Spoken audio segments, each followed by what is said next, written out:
Cancer. It is huge in our society, and the number of people affected is only getting bigger. Chances are you've probably known someone with cancer, or maybe you've had cancer yourself. Today we're going to go over some of the hallmarks of cancer and cancer cells, how they behave, and foods that can combat this. Welcome to the Enhance Your Health podcast. I am your host, Dr. Michelle Green, and you can join us each week where you will learn practical ways to enhance your overall health, physical and mental, along with special guest episodes from experts around the world.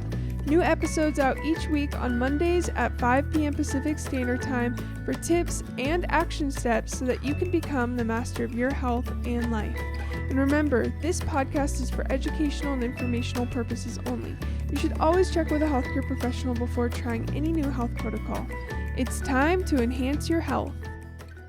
Hey everybody, Dr. Michelle Green here. We are talking about cancer today, a very heavy topic and very important topic as well. So let's get started with our quote of the week. This week's quote is a very simple quote, and it reads, "The cure for cancer will not be found under the microscope. It's on the dinner plate." Biochemist Paul Stitt. Very interesting quote, and in a lot of ways has a lot of truth to it. According to the CDC, cancer is the second most common reason for death in the United States. We are all exposed to different toxins and chemicals every single day, and we're living in a time of the world where there are more toxins and exposure to these different chemicals that could be harmful than ever before in the history of the world and history of mankind. In fact, the World Health Organization has come up with a list of over 75 hazardous chemicals, viruses, and occupational hazards that contribute to cancer and have cancer-causing effects. According to the National Cancer Institute, in 2020 alone, there will be more than 1.8 million new cancer cases just this year alone. So as you can see, it really is a huge problem, and there are many different factors to it. We talked about chemicals, and there could be a genetic predisposition, but remember, genetics and genes can be turned on or off by lifestyle factors. What we eat, what we put in our body, all of these genes can be turned on or off, or at least the majority of them can. Now, there are 4 stages of cancer. They're staged by how much the cancer has spread from its original site. Your body has 35 trillion cells, and it replaces billions of them every single day. Your body has this amazing way of creating new cells, renewing itself constantly, and to do that, it has to divide itself and create new cells. And that is called mitosis or cell replication. However, during this replication, mutations can occur. See, when there is that replication of cells, there's also a copy and transfer of that cell's DNA, your DNA.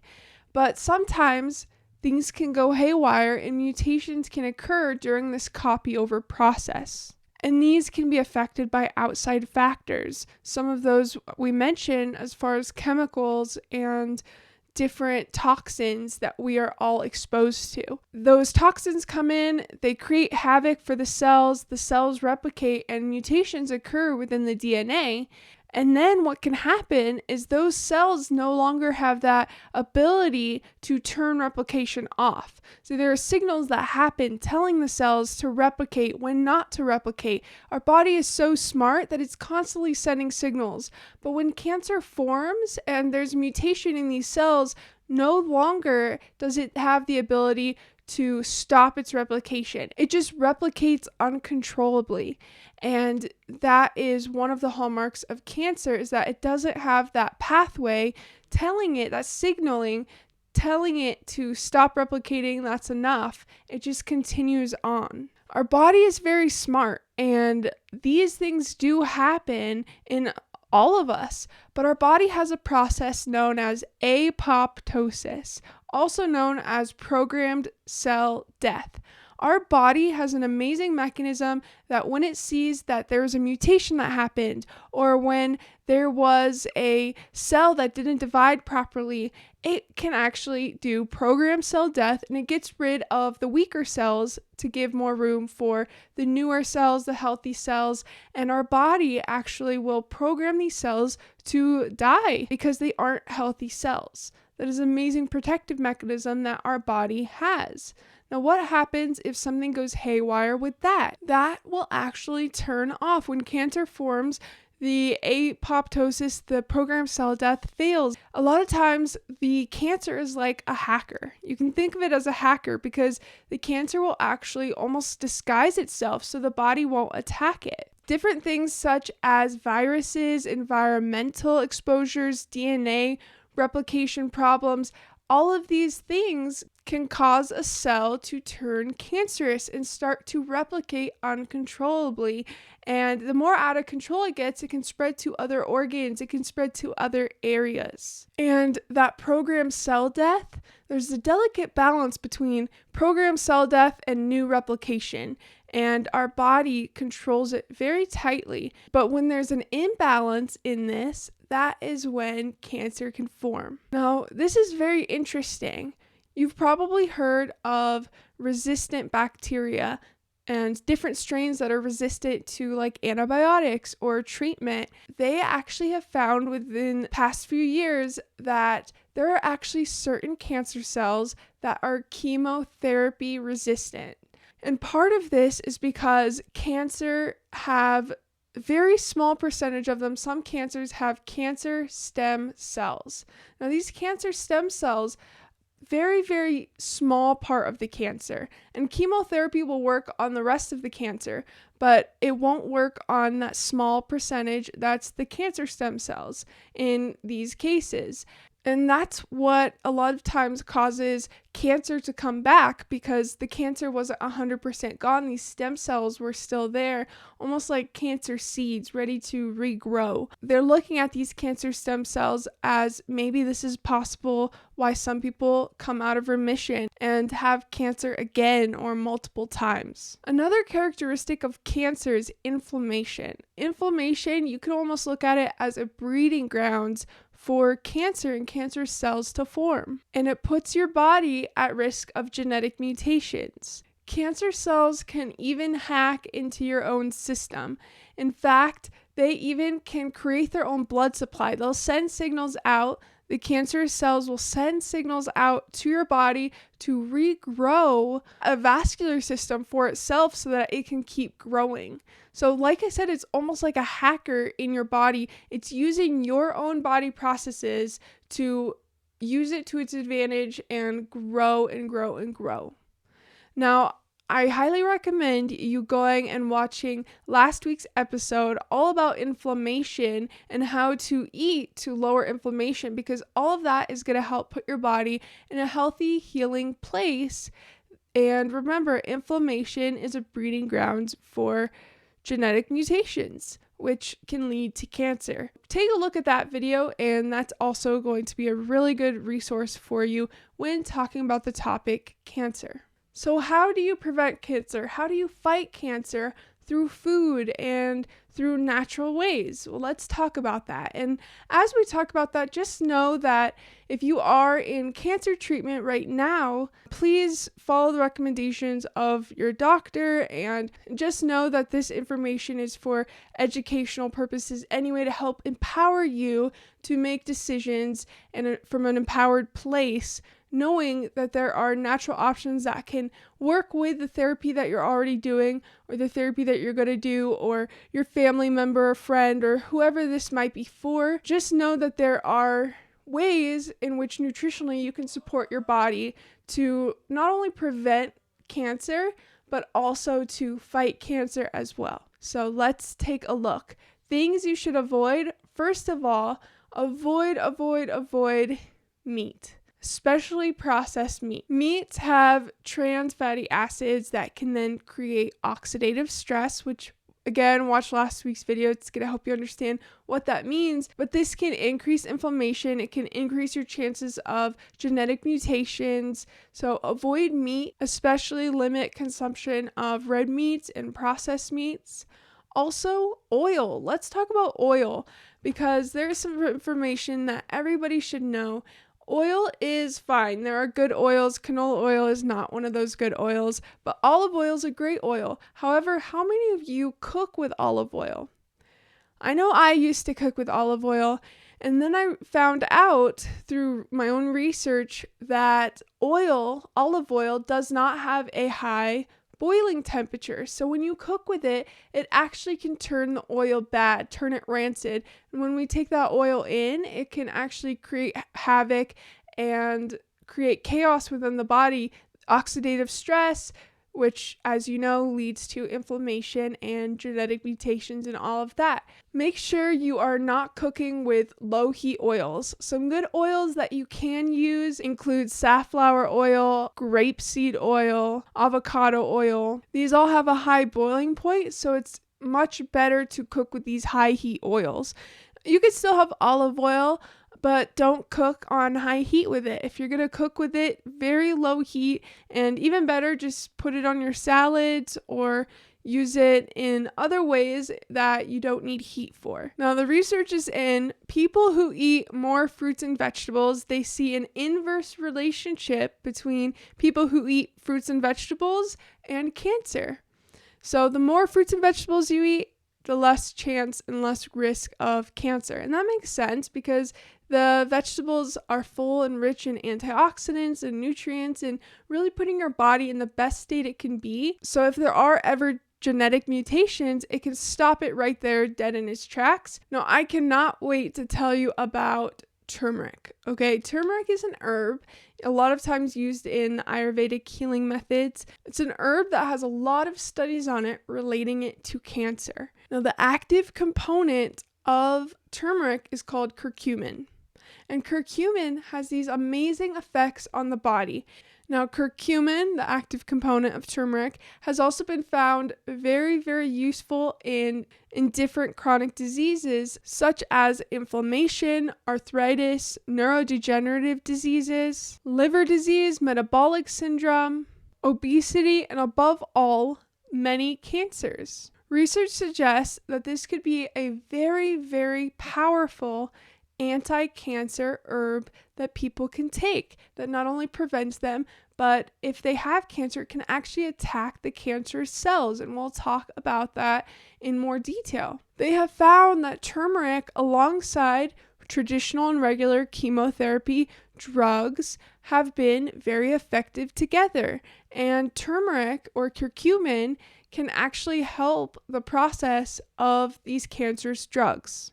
So they work synergistically. In fact, it even sensitizes these cancer cells to be more sensitive to these chemotherapy drugs. Remember I said that cancer is like a hijacking system in our body?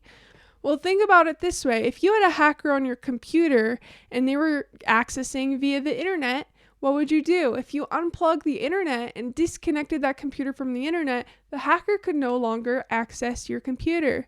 Turmeric acts almost in the same way, and they found in studies that it can actually disrupt over 100 different signaling pathways that the cancer cells are plugging into. Remember I said there's that pathway where cancer can actually hack into our vascular system, create its own vascular supply? Turmeric can cut this off. They've actually found that the way turmeric works, one of the ways in which turmeric works, is that the curcumin, the active component, will attach itself to the cell walls of these cancer cells, and it can actually change the shape of these cancerous cells. It actually changes the shape and allows our body to be able to recognize it as an intruder. And remember that programmed cell death? The body can actually do that.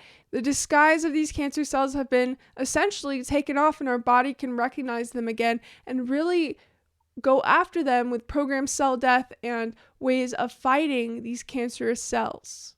So it's pretty amazing, and studies have even shown that it can lower the chances of metastasis, and there are some ways in which you can increase the absorption of this turmeric, and especially the active component, curcumin.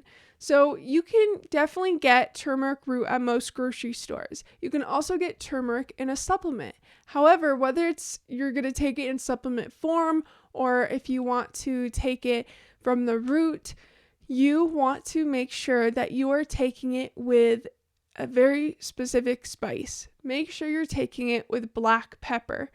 When you take turmeric by itself, you will absorb some of it, but not much.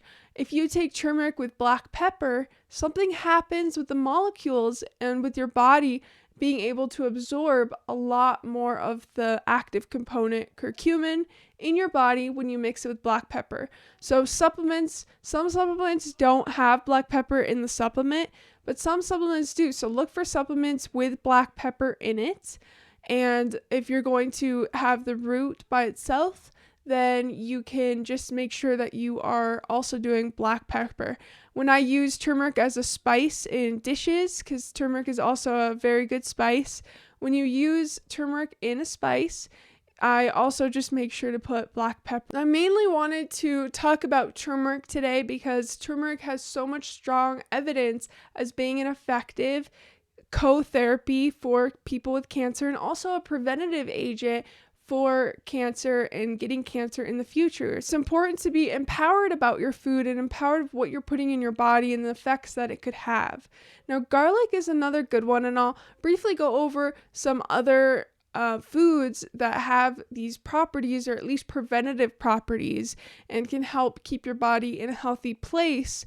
Let's talk about garlic. So garlic is amazing. Garlic has an active component called allicin, but allicin is only activated after the garlic is chopped, cut, or chewed or crushed. It has to be broken up some way, and then you have to give it about a minute to form the allicin in the active component, especially if you're going to be cooking it. So if you're going to be cooking garlic, make sure that you chop it, crush it, leave it for a minute, and then put it in your dish. Now, garlic, the great thing about garlic is that garlic in certain studies has been shown to actually decrease the out of control cell replication that cancer has. It has also been shown that programmed cell death, garlic can actually have an effect and make that programmed cell death happen more on the cancer cells. So it basically stops it from growing. It can help with that. Garlic is a great thing to add into your diet if you're not already eating garlic. And similar to turmeric, garlic in certain studies has been shown to increase chemotherapeutic drugs and make chemotherapy even more effective, as well as it has a detox component, so it can help aid the liver in detoxing, because chemotherapy can be hard on the body. So this garlic can help with that detox process and support the liver and decrease some of that chemical load that you're taking on when you're going through chemotherapy or chemotherapeutic drugs. Other fruits and vegetables that have been found to have great anti-cancer properties as well as for prevention include grapes. Grapes are amazing. They have resveratrol. So make sure that you're eating grapes. Wine doesn't count. I know, I'm sorry, but the alcohol in it can create that stress on the body, and it kind of has a counteractive effect there. But eat grapes every day. They're delicious. Green tea. Green tea is very high in antioxidants and has also been in studies showing that it can help prevent certain cancers. Carrots contains beta carotene. Beta carotene can then be change into vitamin A, and these are both powerful antioxidants and powerful for the body. Anything with vitamin C is going to be really good because vitamin C is very powerful antioxidant. Leafy greens, berries, nuts, especially walnuts, all of these have research that have to do with cancer and how it can help. So cancer, we know that is a huge problem. We want to prevent it. I'm sure more than likely you know someone with cancer. Maybe you've had cancer or have cancer right now. I hope this helps. And I hope this empowers you to know more about your food and some of the research out there that has to do with food and cancer, and especially turmeric. Challenge of the week. This brings us to our challenge of the week. This week's challenge is try new food. Try a food that is going to be anti-cancer properties.